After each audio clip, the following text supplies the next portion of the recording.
la gronderie. Voici bientôt 8 jours qu'un soir, en nous quittant, le lendemain du bal où nous causâmes tant, vous me disiez, amis, demain soyons plus sages, sachant nous contenir devant tous ces visages, causant moins, car ma mère enfin devinera. Invitez plus souvent ma cousine Eudora, et je veux faire aussi semblant de me distraire avec monsieur Alfred, cet ami de mon frère. Et dès le lendemain, amant triste et soumis, j'observai de mon mieux vos ordres ennemis. J'affectai d'être gai, d'avoir l'humeur légère, de m'y prendre en valsant d'une ardeur passagère, et la valse finie, enivré d'un coup d'œil, de compter 1000 riens, debout près d'un fauteuil. Surtout, au grand dépit de plus d'une voisine, je finançai 3 fois votre belle cousine.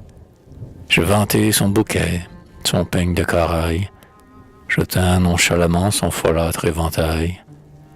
Au départ, ce fut moi qui, sur son cou d'ivoire, sur son sein demi-nu jetai sa mante noire, et, durant tout ce temps, à peine si j'osais m'apercevoir qu'Alfred avait beaucoup causé. Mais quand, 2 jours après, las de tant de contraintes, au rendez-vous du parc je me glissai sans crainte, quand je courus à vous, tout fier et tout joyeux, dévorant du regard un regard de vos yeux, au lieu de mots charmants comme après une absence, et de baisers pourprés de mon obéissance, de ton froid et piqué vous m'avez dit, merci, bienheureux est l'amant qui dissimule ainsi. Il échappe à l'envie, aux malices et jalouses, et il ne compromet point les vierges, les épouses, et son amant en paix ne peut que le louer, d'un rôle qui est si vite il sait si bien jouer. Et moi je sais aussi dissimuler sans doute.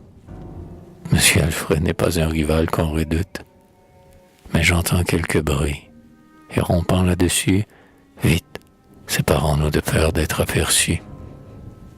Et comme au bal d'hier, guéri de ma prudence, je vous invitais presque à chaque contredanse, que je prie vos 2 mains, et qu'assis près de vous, j'eus bientôt réveillé tous les clins d'œil jaloux.